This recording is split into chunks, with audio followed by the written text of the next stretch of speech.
परम पूज्य बाबा साहेब डॉक्टर भीमराव अंबेडकर जी, सामाजिक क्रांति के अग्रदूत महात्मा ज्योतिबा फूले जी, आरक्षण के जनक छत्रपति साहू जी महाराज जी, बहुजन समाज पार्टी को बुलंदियों पर पहुंचाने वाले और उसकी स्थापना करने वाले बहुजन नायक माननीय साहब श्री काशीराम जी को बड़े अदब के साथ नमन करते हुए बहुजन समाज पार्टी के संस्थापक माननीय साहब श्री काशीराम जी की पुण्यतिथि महापरिनिर्वाण 9 अक्टूबर के अवसर पर श्रद्धांजलि कार्यक्रम को सफल बनाने के लिए हम सब मान्यवर साहब श्री काशीराम जी के ऋणी हैं कि जब बाबा साहब अंबेडकर जी 1956 में हमें छोड़कर के चले गए थे तब हम बिल्कुल अनाथ हो गए थे। ऐसा महसूस होता था कि हमारा मसीहा हमें छोड़ करके चला गया, अब इस दुनिया में हमारी कोई बात करने वाला नहीं रहा। एक पार्टी जो कांग्रेस पार्टी थी वो बहुत खुश हुई कि हमारा सबसे बड़ा दुश्मन अब इस दुनिया में नहीं रहा, अब हमारे सामने कोई रुकावट पैदा करने वाला नहीं है। लेकिन उसी दौरान बाबा साहब अंबेडकर जी के जाने के लंबे अंतराल के बाद जब कांग्रेस पार्टी ने बाबा साहब अंबेडकर जी के इतिहास को खत्म करने का प्रयास किया, साइलेंट करने की कोशिश की, तब कुदरत का आशीर्वाद लेकर एक महामानव पंजाब की धरती से निकला, एक आवाज पैदा हुई। इस देश के गरीब लोगों, बैकवर्ड लोगों, मुस्लिम समाज के लोगों के हालात को जाना। एक दीना भाना वाल्मीकि के पास में बैठकर जो बाबा साहब अंबेडकर जी के लिए संघर्ष कर रहा था, उनके अवकाश के मौके पर उनसे बैठकर चर्चा की और अपने एक संघर्ष की ज्योति माननीय साहब श्री काशीराम जी के मन में पैदा हुई और वहीं से उनका मन बदल गया और बाबा साहब अंबेडकर जी को रिसर्च करने लगे, पढ़ने लगे और तब उन्होंने अपने पद से, अपनी नौकरी से इस्तीफा दे दिया और ये प्रतिज्ञा कर ली कि जब तक मैं अपने समाज को हुक्मरान समाज नहीं बना दूंगा तब तक मैं चैन से नहीं बैठूंगा, तब तक मैं इस गरीब समाज को इसको जगा कर इसको वोट की ताकत का एहसास नहीं करा दूंगा, मैं अपना विवाह, अपनी शादी नहीं कराऊंगा, मैं किसी के जन्मदिन पर नहीं जाऊंगा, मैं किसी के कार्यक्रम में शामिल नहीं होऊंगा, मैं अपने घर लौट करके जाऊंगा, मेरा घर ये पूरा भारत होगा, इस भारत के रहने वाले गरीब आदमी की झोपड़ी मेरा घर होगा। और तब उसने संघर्ष किया, लोगों को इकट्ठा करने का प्रयास किया। साधन नहीं था, व्यवस्था नहीं थी, घोड़े नहीं थी, गाड़ी नहीं थी, पैसा नहीं था, साइकिल लेकर के साइकिल में हवा भरने का पंप साइकिल पर लाद करके लेकर के निकल पड़ा। कुछ लोगों को अपने साथ लिया, कुछ लोगों ने मजाक उड़ाया, लेकिन साहब काशीराम जी आगे बढ़ते चले गए और हमारी जो गंदेवड़े की नहर है इसके किनारे पर भी वो आए, राउंड लगाते हुए साइकिल यात्रा करते हुए निकले थे। राम सिंह जी जानते हैं, ये उस दौर के लोग हैं। हमारा एक कार्यकर्ता चौहान सिंह हुआ करता था माजरी का, वो ब्लॉक में सेक्रेटरी का काम किया करता था और जब मान्यवर साहब काशीराम जी नहर के किनारे पर रुक गए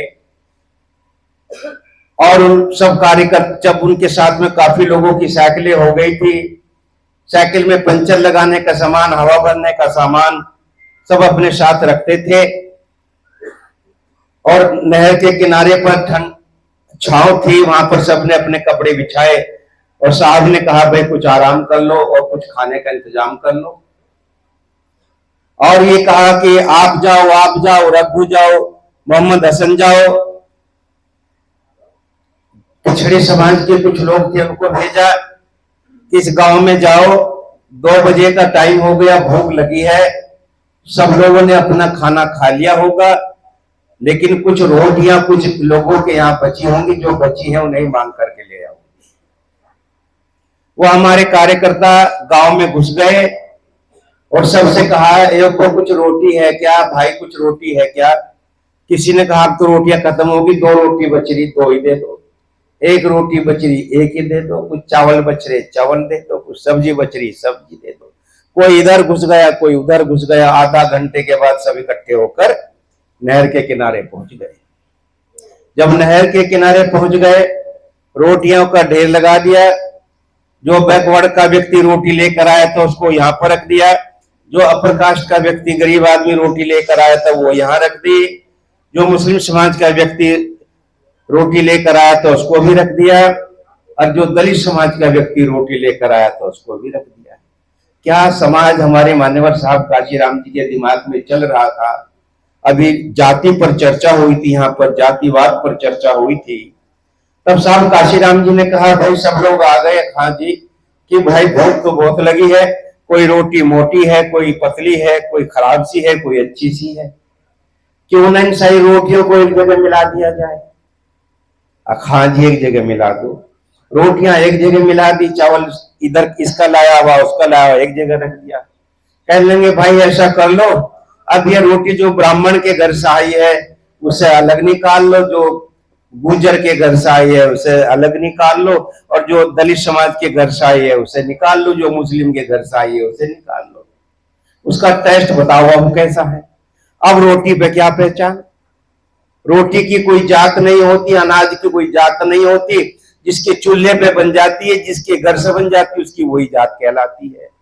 तब तमाम लोगों ने कहा, राम सिंह जैसे लोगों ने कहा साहब काशीराम जी, मान्यवर साहब हम आपकी बात को समझ गए कि मानव जाति में कोई जाति नहीं होती, जानवरों में जाति होती है। वो ऐसे मसीहा एक संदेश देते हुए चले गए, और वहां पर जो जब साहब काशीराम जी बैठने वाले थे कि माजरी का चोहल अब इस दुनिया में नहीं है, बहुत अच्छा कार्यकर्ता था हमारा, वो सेक्रेटरी का काम करता था ब्लॉक में, और उसने अपने कंधे पे से चादर हटाई और नीचे बिछा दिया, साहब यहाँ पर बैठ जाओ। कुछ लोग शिकायत करने वाले भी थे, उसकी शिकायत हो गई, उसे सस्पेंड कर दिया गया, फिर उसको टर्मिनेट कर दिया गया, उसकी नौकरी छीन ली गई। लेकिन वो झुका नहीं, उसका बेटा आज भी पार्टी में है, पार्टी के लिए काम करता है। और जब मैं एमएलसी बना, मैंने उसकी याद में गांव माजरी में अपनी विधायक निधि से एक बारात घर बनवाने का काम किया था कि ये उसके नाम से बारात घर रहेगा।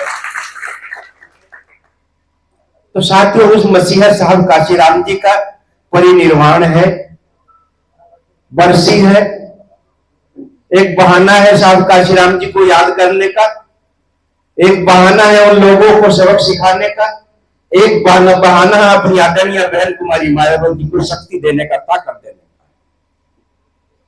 हम अपनी बहनों से क्या रक्षाबंधन पर इंतजार करते हैं कि हमारी बहनें आएंगी, हमारे हाथ में राखी बंधन करेंगी, हम उनको आशीर्वाद देंगे, कुछ ना कुछ देंगे।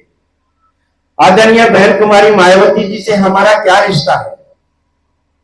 हमारी बहन है, वो बड़ी बहन है हमारी, उनको प्यार से हम बहन जी कहते हैं, और बहन जी ने कभी हमसे कुछ नहीं मांगा।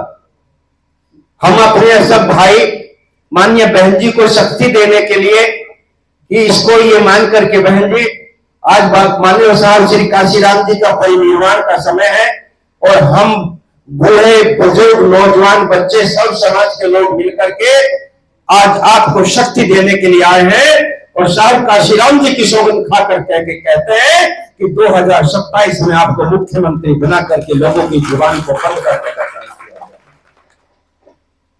क्या रिश्ता है हमारा आदरणीय बहन कुमारी मायावती जी के साथ? कुछ रिश्ता है कि नहीं? याद है वो रिश्ता? हमारे सामाजिक रिश्ता है माननीय बहन जी के साथ। कांग्रेस पार्टी के नेताओं से हमारा क्या रिश्ता है? कोई रिश्ता है? भारतीय जनता पार्टी के किसी नेता से कुछ हमारा रिश्ता है? समाजवादी पार्टी के किसी नेता से कोई हमारा रिश्ता है? वो नहीं, वो रिश्तेदारी मानते ही नहीं, वो हमारा शोषण करते हैं। अगर इस देश में किसी राष्ट्रीय पार्टी के राष्ट्रीय लीडर से हमारा रिश्ता है, उस राष्ट्रीय लीडर का नाम क्या है? आदरणीय बहन कुमारी मायावती जी है। और आज बहन कुमारी मायावती जी को हमारी आवश्यकता है। आदरणीय बहन कुमारी मायावती जी को हमारी आवश्यकता है। हम माननीय बहन जी को 9 अक्टूबर को लखनऊ में पहुंच कर एहसास कराते। माननीय बहन जी, अगर हम 10 साल से खामोश बैठे थे तो हम आपके इशारे का इंतजार कर रहे थे। आपने जब हमें बुलाया नहीं तो हम आए नहीं, लेकिन माननीय बहन जी, जब आपने हमें बुलाया है, हम बेहद की तलहटी से निकलकर गरीब गुरबा लोग, सारे लोग अपने बच्चों को सबको साथ लेकर आपके बीच में आ गए और ये नारा देंगे, बहन जी आगे बढ़ो, हम आपके साथ हैं। इसलिए साथियों, आज माननीय बहन जी की इस रैली को देखने के लिए, माननीय बहन जी की इस रैली को समझने के लिए, माननीय बहन जी की इस ताकत को देखने के लिए तमाम पार्टियां चोर दरवाजे से झरोके से झांकने का काम करेगी। सरकार की एलआईयू आएगी, सरकार की सीआईडी आएगी, सेंटर की आईबी आएगी, समाजवादी पार्टी की भी झांकने का काम करेगी, कांग्रेस पार्टी भी झांकने का काम करेगी। अगर हमारी संख्या, हमारे लोगों का उत्साह वहां पर कम नजर आया तो हमारी मजाक उड़ाने का काम होगा, हमारे महापुरुषों का अपमान करने का काम करेंगे, बहन जी की मजाक उड़ाने का काम करेंगे। 2027 का हमारा सपना टूट जाएगा अगर आप लोगों ने अपार जनसमूह वहां पर पैदा कर दिया। एक भारतीय जनता पार्टी का एक नेता एक बार मान्यवर साहब का श्री राम जी के साथ हमारे मंच पर साझा हो गया था। मैं उस नेता का नाम नहीं लूंगा, राम सिंह भाई, माननीय बहन जी की हमारी रैली में लखनऊ में साझा हो गया था। और जब उसने इन गरीब लोगों का जन सैलाब देखा था, जब इन लोगों के उत्साह को देखा था, तब उसने पता क्या कहा था? मैंने अपने जीवन के लंबे समय के राजनीति के अवसर में इतना बड़ा जन सैलाब नहीं देखा। ये रैली नहीं, रेला है और काशी राम का मेला है, ये कहा था उसने। उस बात को फिर से दोहराने के लिए हमें यहां से 7 तारीख की सुबह से, 7 तारीख को 16 ट्रेन है, 7 तारीख की सुबह से हमारा काफिला, हमारे लोग लखनऊ की ओर कूच करेंगे। जो भी ट्रेन आती जाएगी, हमारे कुछ रिजर्वेशन हो चुके हैं, कुछ हमारे टिकट खरीदे जाएंगे, कुछ टिकट खरीद लिए हैं। हमारा कोई भी कार्यकर्ता बिना टिकट के लखनऊ नहीं जाएगा। हम लोग फेर के आने जाने का उनकी व्यवस्था करेंगे। और इसके अलावा आप यहां से जो साथी बुजुर्ग हैं, बीमार हैं, वो जा नहीं पा रहे हैं, क्योंकि बीमार के लिए, ज्यादा बुजुर्ग के लिए माननीय बहन जी ने अनुरोध किया कि वो ना आए, कोई हादसा हो सकता है। सावधानी घटी, दुर्घटना घटी, हमें सावधानी बरतनी होगी। कोई जरा सा हादसा हो गया तो मीडिया के लोग उसे बढ़ा चढ़ा करके हमारी रैली को फेल करने की कोशिश करेंगे। इसलिए कोई दुर्घटना ना हो।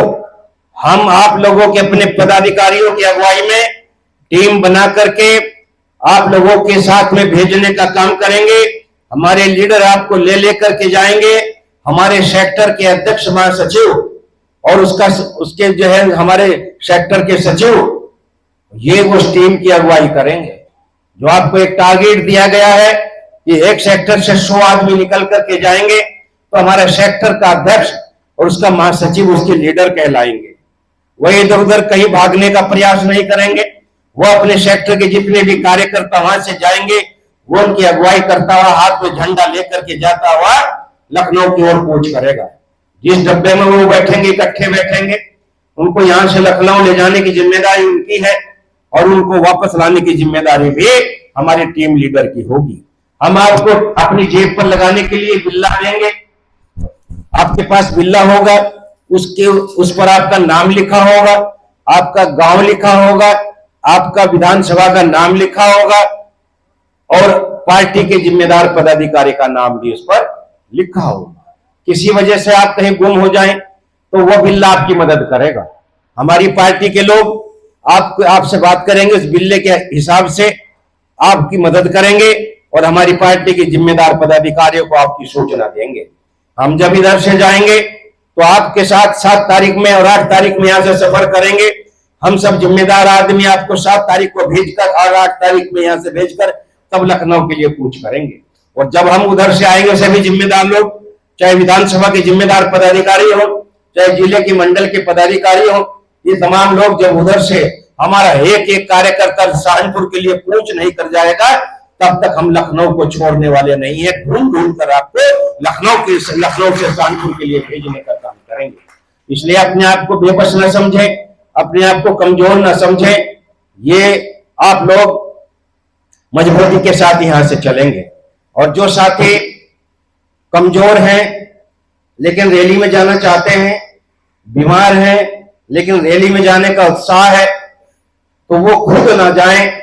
वो उस पैसे को जो अपने ऊपर खर्च करना चाहते हैं अपने गांव के उस कार्यकर्ता पर खर्च कर दें जो रैली में जाना चाहता है। एक व्यक्ति का एक आने जाने का किराया 400 रुपए का बनता है।